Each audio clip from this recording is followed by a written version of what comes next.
Hello everyone, welcome back to the new video.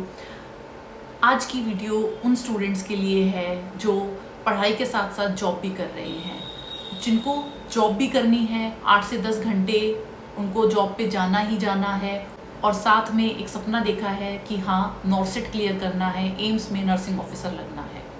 Duty के बाद जब आप घर आते हो, पैर बहुत दुख रहे होते हैं, मेंटली हम एग्जॉस्ट हो चुके होते हैं और जब इंस्टाग्राम खोलते हैं तब देखते हैं कि किसी बच्चे ने रील डाल दी है कि मैंने आज 10 घंटे पढ़ाई की, और फिर जो हम डीमोटिवेट फील करते हैं कि मैं इन स्टूडेंट्स को कैसे बीट करूँगा।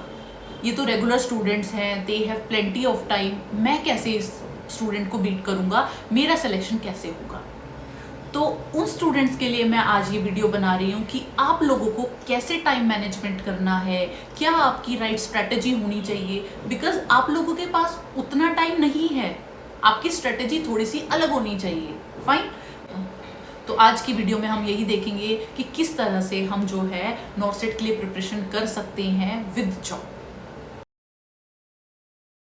सबसे पहले एक चीज़ एक्सेप्ट करनी होगी कि जॉब के साथ प्रिपरेशन इतना ईजी नहीं है, बिकॉज ड्यूटी से आके तुम इतना थक जाते हो, एक लिमिटेड टाइम होता है हमारे पास, लिमिटेड एनर्जी होती है, मेंटली इतने एग्जॉस्ट हो जाते हैं कि पढ़ने का मन नहीं करता है, डिस्ट्रैक्शंस इतने ज़्यादा होते हैं हमारे पास। उसके बाद में जॉब से भी कॉल आ जाता है कि कोई ओवर में इधर उधर कुछ चीज़ें हो गई हैं, तो इस वजह से जो है वर्किंग प्रोफेशनल्स के लिए वाकई में डिफ़िकल्ट हैं चीज़ें, ठीक है, बट इम्पॉसिबल नहीं है। तो अब जो वर्किंग प्रोफेशनल्स हैं वो अलग अलग सेटअप में वर्क कर रहे होते हैं, या तो आप एज अ CHO वर्क कर रहे होंगे, या फिर प्राइवेट हॉस्पिटल में, या आपकी कोई कॉन्ट्रैक्ट जॉब हो सकती है गवर्नमेंट हॉस्पिटल में, या फिर आप एज अ ट्यूटर पढ़ा रहे होंगे। अब इन सारी जॉब्स में टाइम जो है अलग अलग मिलता है। कुछ जॉब्स में जो है ज़्यादा टाइम मिल जाता है रिलेटिवली, और कुछ में कम मिलता है। फॉर एग्जांपल प्राइवेट हॉस्पिटल में आई नो बिल्कुल टाइम नहीं मिलता है, बट वहीं अगर आप कॉन्ट्रैक्ट जॉब पे हो गवर्नमेंट हॉस्पिटल में तो आपको रिलेटिवली थोड़ा सा ज़्यादा टाइम मिल जाएगा। फाइन। CHO हो तो आपको ड्यूरिंग ड्यूटी भी काफ़ी टाइम मिल जाता है। तो इसके अकॉर्डिंग जो है हमें अपना टाइम मैनेज करना होता है कि मैं कितना टाइम निकाल सकता हूँ। ओके, ये हर एक पर्सन का वेरी करेगा। कोई पर्सन जो है विद जॉब 6 घंटे भी निकाल सकता है, किसी के लिए शायद 2 घंटे भी मुश्किल हो जाते होंगे, ठीक है। तो हम एवरेज मान लेते हैं कि आपको जो है 3 से 4 घंटे जो है रोजाना निकालने ही निकालने हैं, नो मैटर वॉट। आप कैसे निकालोगे ये आपको देखना है। 4 घंटे निकालना बहुत ज़्यादा नहीं होता है विद जॉब। मैं बिल्कुल नहीं बोल रही हूँ आपको कि आपको 6 घंटे पढ़ना है या 7 घंटे पढ़ना है, बिकॉज आई नो 6 घंटे आप किताब के सामने बैठ जाओगे बट उस चीज़ का कोई आउटपुट नहीं आने वाला। फाइन। तो हम यहाँ मान के चलेंगे कि आप 3 से 4 घंटे रोजाना आप अपनी स्टडीज़ को दोगे ही दोगे विद जॉब, जिस दिन आप ड्यूटी जा रहे हो। ओके, हाँ, जिस दिन आपका ऑफ रहेगा उस दिन आप थोड़ा सा रिलेटिवली ज़्यादा टाइम दोगे। कोशिश करो 8 से 9 घंटे दे दो, क्योंकि कहीं तो आपको वो आवर्स कंप्लीट करने पड़ेंगे रेगुलर स्टूडेंट्स वाले, ठीक है। So now let's come directly to the point कि टाइम मैनेजमेंट कैसे करना है, ठीक है। आपकी मॉर्निंग शिफ्ट लगती है, इवनिंग लगती है, नाइट लगती है, कभी कोई चेंज हो जाती है, कभी कोई चेंज हो जाती है। फाइन।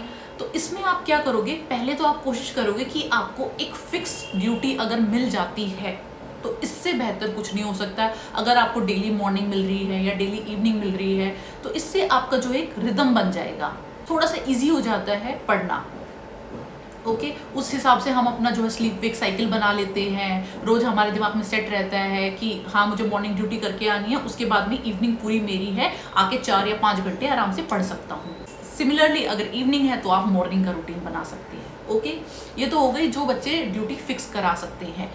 अब कुछ स्टूडेंट्स ऐसे हैं कि ड्यूटी फिक्स नहीं करा सकते हैं, जैसे भी इंचार्ज आपकी ड्यूटी लगा रहा है, मॉर्निंग है, इवनिंग है, और आपको उसी अकॉर्डिंगली जाना पड़ता है। वो स्टूडेंट्स क्या करेंगे उनके लिए हम देखेंगे। तो अगर हम मान ले आपकी मॉर्निंग ड्यूटी है, ठीक है, मॉर्निंग ड्यूटी में अब आपके पास सुबह के टाइम बहुत ज़्यादा टाइम तो नहीं होगा, मुश्किल से आप 45 मिनट्स दे पाओगे या 1 घंटा दे पाओगे। 8 बजे आपको ड्यूटी भी पहुंचना है, 7 बजे घर से भी निकलोगे, तो मुश्किल से आप पौना घंटा या 1 घंटा दे पाओगे। ओके, इसमें आप क्या करोगे, आप जो आपने पढ़ा हुआ है उसको रिवाइज करोगे। ठीक है, आपका दिमाग फ्रेश होगा, जल्दी जल्दी रिवाइज हो जाएगा और दिमाग में अच्छे से बैठेगा उस टाइम पे। ओके, या फिर आप क्या कर सकते हैं, जो MCQs लास्ट डे में प्रैक्टिस किए थे और रॉन्ग थे उनको एनालाइज कर सकते हैं कि ये क्वेश्चंस मेरे क्यों रॉन्ग हुए।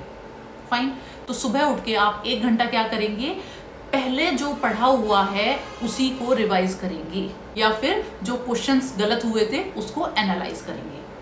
पढ़ने को आप मॉर्निंग में थ्योरी भी पढ़ सकते हो, ठीक है, बट आपके पास थोड़ा जल्दी जाने का प्रेशर रहता है कि हाँ मुझे पौने घंटे में या आधे घंटे में ड्यूटी के लिए निकलना है, तो उस प्रेशर में आप फ्रेश थ्योरी पढ़ना थोड़ा सा डिफिकल्ट हो जाता है। इसीलिए कोशिश करें कि आप जो है प्रीवियस रिविजन कर लें।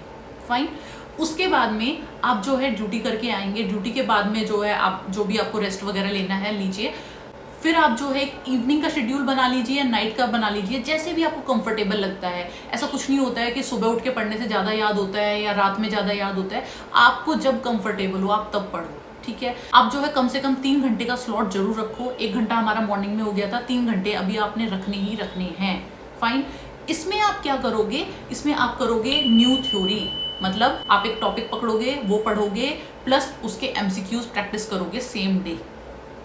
फॉर एग्जाम्पल आज के लिए आपने टॉपिक डिसाइड किया एंडोक्राइन कि मैं एंडोक्राइन पढ़ूंगा, आप अपने नोट्स पढ़ो एंडोक्राइन के, उसके बाद में क्वेश्चन प्रैक्टिस करो, जरूर करना है क्वेश्चन प्रैक्टिस, तभी आपको पता चलेगा कि कितना याद हुआ और कितना नहीं। और नेक्स्ट डे जब आप उठोगे तो वही एंडोक्राइन आप रिवाइज कर लो मॉर्निंग में, और जो क्वेश्चंस गलत हुए थे उस पर आप गोला बना के रखोगे, वो मॉर्निंग में उठ के एनालाइज करोगे कि क्यों गलत हुए। ओके, ये रहेगा आपका मॉर्निंग ड्यूटी का शेड्यूल। सिमिलरली अब अगर आपकी इवनिंग ड्यूटी है तो आपके पास मॉर्निंग में ज़्यादा टाइम रहेगा, 3 या 4 घंटे आप निकाल सकते हैं मॉर्निंग में। उसमें आप क्या करेंगे, थ्योरी जो है आप मॉर्निंग में पढ़ेंगे, फ्रेश थ्योरी आप जो है मॉर्निंग में पढ़ेंगे, एंड नाइट टाइम में आके आधा घंटा या पौना घंटा आप जो है MCQ प्रैक्टिस करेंगे जो आपने मॉर्निंग में थ्योरी पढ़ी थी उसकी, ठीक है। Now come to the off day, जिस दिन आपकी छुट्टी रहेगी। अगर आप शिफ्ट ड्यूटीज कर रहे हैं तो आपको महीने में जो है 7 to 8 ऑफ मिल रहे होंगे, और अगर आप जो है जनरल शिफ्ट कर रहे हैं तो आपको 4 ऑफ मिलेंगे, ठीक है। उन ऑफ को किस तरह से यूज़ करना है मैं आपको बताऊं कि ऑफ जो है सबसे इम्पॉर्टेंट डे है आपका। ऑफ को ये मत मान के बैठ जाना आज रिलैक्स डे है, मैंने पूरा वीक पढ़ाई की है, आज मैं लेट के सो जाऊंगा, नहीं, ऐसे नहीं करना है। आपको इस दिन कोशिश करनी है कि मैं आज मैक्सिमम से मैक्सिमम टाइम दूंगा, जो मैं वीक में थोड़ा कम टाइम दे पाता हूँ दूसरे स्टूडेंट्स के कंपैरिजन में, आज मैं उसको कवर अप करूंगा, ठीक है। एम करो 8 से 9 घंटे पढ़ना ही पढ़ना है, नो मैटर व्हाट। पढ़ने को तो आप 11 से 12 घंटे भी दे सकते हो उस दिन, बट मैं समझ रही हूँ कि आपको भी कुछ फैमिली के कुछ काम रहते होंगे या इधर उधर कहीं जाना होता होगा, तो इसीलिए आपके 2-3 घंटे मैंने उसके लिए छोड़ दिए हैं। 8 से 9 घंटे आपको पढ़ना ही पढ़ना है। अब इस 8 या 9 घंटे को आपको कैसे यूटिलाइज करना है, पहली चीज क्या है, आप जो है वीकली प्लान बना के रख लेंगे कि मंडे को मैं क्या पढ़ूंगा, ट्यूसडे को क्या पढ़ूंगा, वेडनेसडे को क्या पढ़ूंगा। एक जगह लिख लो, रोज बैठ के सोचना नहीं होता कि आज कौन सा टॉपिक उठाऊं, 20 मिनट तो आप इसमें खराब कर दोगे। तो आप क्या करेंगे, वीकली जो है पहले से ही लिख के रखेंगे। जैसे कि आपका संडे को ऑफ है, संडे को आपने लिख लिया है कि इस वीक में मैं क्या क्या क्या क्या पढ़ूंगा, ठीक है। उसके बाद में अब आपने प्लानिंग कर ली है। सेकेंड चीज जो है, जितना भी आपने पूरे वीक में पढ़ा है उसको सारे को रिवाइज करोगे, ओके। अगर आपने वीक में 3 टॉपिक पढ़े हैं, एंडोक्राइन पढ़ा है, रेस्पिरेटरी पढ़ा है, कार्डियो पढ़ा है, ठीक है, तीनों टॉपिक आप जो है इस दिन रिवाइज करोगे, प्लस उसके क्वेश्चंस करोगे। कौन से क्वेश्चंस, जिन पे आपने गोला लगाया हुआ है कि ये वाले डिफिकल्ट थे, ये मुझे दोबारा पढ़ने हैं। अगली चीज, इस दिन जो है आप कोशिश करेंगे 200 से 300 क्वेश्चन प्रैक्टिस करें ही करें, ठीक है। 200 to 300 क्वेश्चन आपको प्रैक्टिस करने ही हैं।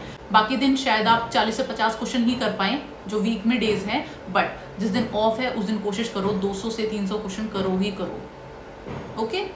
Now next is during duties. अब जब आप ऑन ड्यूटी हो या फिर आप कम्यूटिंग कर रहे हो, घर से हॉस्पिटल जा रहे हो, उस टाइम भी आपके पास कुछ समय होता होगा, लाइक 20 से 25 मिनट होते होंगे। उस समय सिंपली बैठ के गाने नहीं सुनने हैं, बस में हो, मेट्रो में हो, ये नहीं है कि वो रिलैक्स वाला टाइम है। नहीं, उस टाइम पे आपको क्या करना है, आप कुछ क्वेश्चन प्रैक्टिस कर सकते हैं, फ़ोन निकाल लीजिए और उसी में क्वेश्चन प्रैक्टिस करते रहो, या फिर कोई इमेज बेस्ड क्वेश्चन देख लो। आप जो है अपनी गैलरी में एक फोल्डर बना सकते हो इमेज बेस्ड क्वेश्चंस का, उनको प्रैक्टिस करते करते आप जा सकते हो, ठीक है, वो आपका रिवाइज हो जाएगा। या फिर आप जो है प्रीवियस डे वाला रिवाइज कर सकते हो।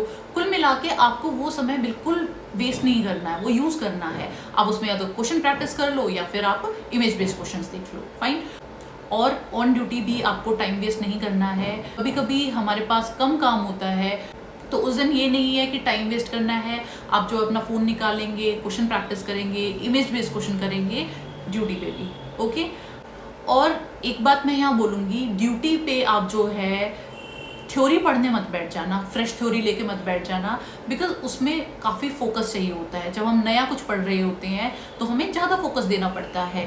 और ड्यूटी पे क्या होता है, हमें बीच बीच में कुछ कुछ काम करना पड़ता है, जैसे कि थोड़ी देर के लिए 5 मिनट के लिए फ्री हुए हैं, फिर कुछ काम के लिए उठना है, ठीक है। तो उस 5 मिनट में अगर आप थ्योरी पढ़ने बैठ जाओगे तो बार बार एक ब्रेक आता रहेगा उसमें, ओके। तो फ्रेश थ्योरी मत उठाओ, क्वेश्चन प्रैक्टिस कर लो, ताकि एक क्वेश्चन किया था तभी अगर कुछ काम आ गया, भाग के वो काम कर लिया, फिर नेक्स्ट क्वेश्चन उठा लिया, ठीक है। इससे आपकी कॉन्टिन्यूटी ब्रेक नहीं होती, फाइन। और कुछ जगह ऐसी भी होती हैं जहाँ पे फ़ोन अलाउड नहीं होते हैं, उधर आप क्या कर सकते हैं, अपने शॉर्ट नोट्स बना के लेके जा सकते हैं। कुछ चीज़ें डिफ़िकल्ट होती हैं जो हमें बार बार पढ़नी पड़ती हैं, तब जाके हमें याद होती हैं, जैसे फार्मा के ड्रग्स हैं, याद ही नहीं रहते हैं, ठीक है। तो उसमें क्या करेंगे, आप एक नोट बना लो, 5 ड्रग्स लिख लो कि आज मैं इन 5 ड्रग्स को ऑन ड्यूटी ही याद करके जाऊंगी, ठीक है। आप जैसे जैसे बीच में टाइम मिलता है वो पेपर निकालो और रिवाइज कर लो, ओके। जो वर्किंग प्रोफेशनल होते हैं उन्हें एक बेनिफिट मिलता है कि आपका वो एरिया बहुत स्ट्रांग हो जाता है। जैसे आप आईसीयू में हो, मेडिसिन वार्ड में हो या ऑपरेशन थिएटर में हो, आपका वो एरिया पे बहुत कमांड होती है। एंड वी ऑलरेडी नो कि आजकल पेपर क्लिनिकल बेस्ड आ रहे हैं, वर्किंग प्रोफेशनल्स को यहाँ पे काफ़ी हेल्प मिल जाती है कि विदाउट मच एफर्ट जो है वो ये वाले क्वेश्चन सॉल्व कर लेती हैं जो क्लिनिकल बेस्ड हैं। जब मैंने एग्ज़ाम दिया, आई वॉज इन ओटी, और मेरे ओटी के क्वेश्चन सारे सॉल्व हो गए थे। लाइक 4 से 5 क्वेश्चन आए थे, इंस्ट्रूमेंट बेस्ड ही, और उसके लिए मैंने कोई स्पेशल पढ़ाई भी नहीं की थी, मेरे ऑटोमेटिकली ठीक हो गए थे because I was working in OT. Similarly जैसे आप अगर आईसीयू में वर्क कर रहे हैं तो आपको एबीजी के बारे में सब कुछ पता होगा, आप वेंटिलेटर सीख सकते हैं, वहाँ पे सीवीपी लाइन देख सकते हैं, मेडिसिन का आपको ज़्यादा पता होगा। तो इससे जो है अगर आपकी इस एरिया पे कमांड होगी, आप मान के चलिए 5-7 क्वेश्चन तो आपके वहीं से ठीक हो जाएंगे। तो अगर आप अपनी ड्यूटी पे प्रेजेंस ऑफ माइंड रखते हो तो 5 से 7 क्वेश्चन आपके वहीं से सॉल्व हो जाएंगे, ओके। तो ड्यूटी को भी इतना लाइटली मत लो, ये मत सोचो ये मेरा टाइम वेस्ट हो रहा है, नहीं, वहाँ से भी हमें सीखना है। अगर तुम आईसीयू में ही खड़े हो, कुछ काम नहीं है करने को, ठीक है, फ़ोन भी पास नहीं है, नोट्स भी नहीं है, आरएल का कॉम्पोजिशन पढ़ लो, एनएस का कॉम्पोजिशन पढ़ लो, मेडिसिन देख लो, वेंटिलेटर की सेटिंग्स देख सकते हो, फाइन। देखने के लिए बहुत कुछ है, एटलीस्ट वो एरिया आप वहाँ पे पक्का कर लो कि यहाँ से क्वेश्चन इस एरिया से मैं नहीं छोड़ने वाला, ओके। तो now come to the strategy part कि आपको क्या स्ट्रेटेजी रखनी है प्रिपरेशन के टाइम पे। तो सबसे पहले जब आप बिगिनर हो, आज से आपने प्रिपरेशन स्टार्ट की है और जॉब भी कर रहे हो, तो आप क्या करेंगे, डिफाइन योर रिसोर्सेज। एक जगह लिख लो कि मुझे कौन सी बुक्स पढ़नी हैं, ठीक है। किताबें रोज नहीं बदलनी होती हैं कि आज मैं पीआर यादव पढ़ रहा हूँ, कल मैं टारगेट हाई से क्वेश्चन करूँगा, या परसों मैं कोई प्रीति अग्रवाल उठा लूँगा, कोई भी किताब उठा लूँगा। ऐसे नहीं करना होता है। एक बार में आप रिसोर्सेज लिख लो, ये वाले मैं नोट्स फॉलो करूँगा, इधर से मैं क्वेश्चन प्रैक्टिस करूँगा, एनक्लेक्स की मैंने कौन सी बुक उठानी है, मॉसबी है, सॉन्डर्स है, इनमें से कौन सी प्रेफर करूँगा मैं। तो अपने जो है रिसोर्सेज आप एक जगह लिख लो और रोज रोज नहीं चेंज करनी है, okay. Second thing, subject priority. Working professionals सबसे बड़ी एक गलती करते हैं कि वो सारे सब्जेक्ट्स को इक्वली पढ़ते हैं, ओके। जबकि हमें पता है कि 50 से 60% पेपर तो 6 सब्जेक्ट से आ रहा है। कौन से फंडामेंटल्स हैं, गायनी है, पीडियाट्रिक्स है, एंड एमएसएन है, कम्युनिटी है। तो अगर पेपर 60% यहीं से आ रहा है तो हमने सारे सब्जेक्ट्स को इक्वली वेटेज नहीं देनी होती है। कुछ लो वेटेज सब्जेक्ट्स होते हैं, माइक्रोबायोलॉजी है, न्यूट्रिशन है, बायोकेम है, इन सबको हमने इक्वली नहीं पढ़ना होता है। जो माइनर सब्जेक्ट्स हैं हमें इनका बेसिक पता होना चाहिए, परफेक्शन नहीं चाहिए होता है। परफेक्शन हमें मेजर सब्जेक्ट्स में चाहिए एंड माइनर सब्जेक्ट्स में हमें एक बेसिक क्लियरिटी चाहिए। ओके, अब बिफोर एग्ज़ाम, अगर एग्ज़ाम आने वाला है, 1 या 2 महीने बाद एग्ज़ाम है, तो आप एटलीस्ट 2 महीने पहले आप जो है मॉक टेस्ट स्टार्ट कर दो। मॉक टेस्ट लगाने बहुत इंपॉर्टेंट हैं। उधर से आपको पता चलता है कि आप कहाँ स्टैंड करते हो। अगर आप सिर्फ पढ़ रहे हो, MCQ प्रैक्टिस कर रहे हो, रिविजन भी कर रहे हो, अच्छी बात है, बट यू डोंट नो दूसरे बच्चे कितना पढ़ रहे हैं, वो आपसे कितना आगे हैं। ये कोई क्वालिफाइंग पेपर तो नहीं है कि 50% से ऊपर आ जाएंगे सभी पास हो जाएंगे। ये तो कंपटीशन एग्ज़ाम है, तो इसमें क्या है, ये भी बहुत इंपॉर्टेंट है कि हम कहाँ स्टैंड करते हैं दूसरे बच्चों के कंपैरिजन में। तो मॉक टेस्ट ज़रूर लगाने हैं। कोई भी एक अच्छी टेस्ट सीरीज़ पकड़ लो, ज़्यादा से ज़्यादा मॉक टेस्ट लगाओ, आपको पता चलेगा आप कहाँ स्टैंड करते हो। ओके, एंड एग्ज़ाम से पहले कोशिश करो 1 महीना आप छुट्टी ले लो। पूरे साल में ज़्यादा छुट्टियाँ लेने की कोई ज़रूरत नहीं है, सारी छुट्टियाँ बचा के रखो, वो आप लोगे एग्ज़ाम से 1 महीना पहले। एग्ज़ाम से 1 महीना पहले जो है बहुत क्रूशियल टाइम होता है, आपको सारा रिवाइज़ करना होता है, ज़्यादा से ज़्यादा मॉक टेस्ट देने होते हैं, तो इस टाइम को बिल्कुल लाइटली मत लो। आपको जो है छुट्टियां बचा के रखनी है। अगर नहीं मिल रही है तो किसी भी तरह से, चाहे आप लड़ाई करके लो, चाहे आप प्यार से लो, छुट्टियां आपको चाहिए तो चाहिए। ओके, एंड लास्ट थिंग, कुछ दिन ऐसे होंगे जब आपका पढ़ने का बिल्कुल मन नहीं करेगा, इतने मेंटली एग्जॉस्ट हो गए या कुछ ड्यूटी पे कुछ प्रॉब्लम हो गई है, उसकी वजह से पढ़ने का मन नहीं करेगा, कुछ ना कुछ रीज़न हो जाता है। तो दिस इज़ कम्प्लीटली नॉर्मल, सबके साथ होता है। कोई ऐसे गिल्ट में आने की ज़रूरत नहीं है कि मैं तो पढ़ाई कर ही नहीं रहा हूँ। उस दिन आप क्या करोगे, अगर ऐसा कोई दिन है आपका पढ़ने का मन नहीं कर रहा है, 50 क्वेश्चन प्रैक्टिस कर लो। कॉन्टीन्यूटी नहीं तोड़नी है, मैं नहीं बोल रही उस दिन भी 3-4 घंटे पढ़ो, क्योंकि किताब के सामने बैठने से कोई फ़ायदा होगा ही नहीं, दिमाग आपका लग नहीं रहा है। तो आप क्या करोगे, एटलीस्ट 50 क्वेश्चन प्रैक्टिस कर लो उस दिन भी, ताकि एक कॉन्टीन्यूटी बनी रहे। ओके, कॉन्टीन्यूटी बहुत बहुत ज़्यादा इम्पॉर्टेंट है, क्योंकि अगर 2 दिन का ब्रेक आ जाता है फिर हमारा पढ़ने का मन नहीं करता है, कि एक रिदम टूट जाता है। तो हमेशा जो है रिदम को जरूर बनाए रखना है, चाहे थोड़ा कम पढ़ लो बट रिदम नहीं टूटनी चाहिए। और हमेशा एक बात याद रखना, एक दिन ऐसा आएगा जब आप एम्स का नर्सिंग ऑफिसर का बैज पहनोगे, तो जो आज का जितना भी सेक्रीफाइस है, जितनी नाइट ड्यूटीज से थकान है, जितनी फ्रस्ट्रेशन है, सब कुछ वर्थ इट लगेगा। आई नो टाइम बहुत मुश्किल है आप लोगों के लिए, पर जब एक बार वो बैज मिल जाता है नर्सिंग ऑफिसर का, तो सारी चीज़ें वर्थ इट लगने लगती हैं। So all the best for future nursing officers. And अगर अभी भी आपका कोई डाउट है तो आप कमेंट डाउन कर सकते हैं। I will try to make a video. Thank you.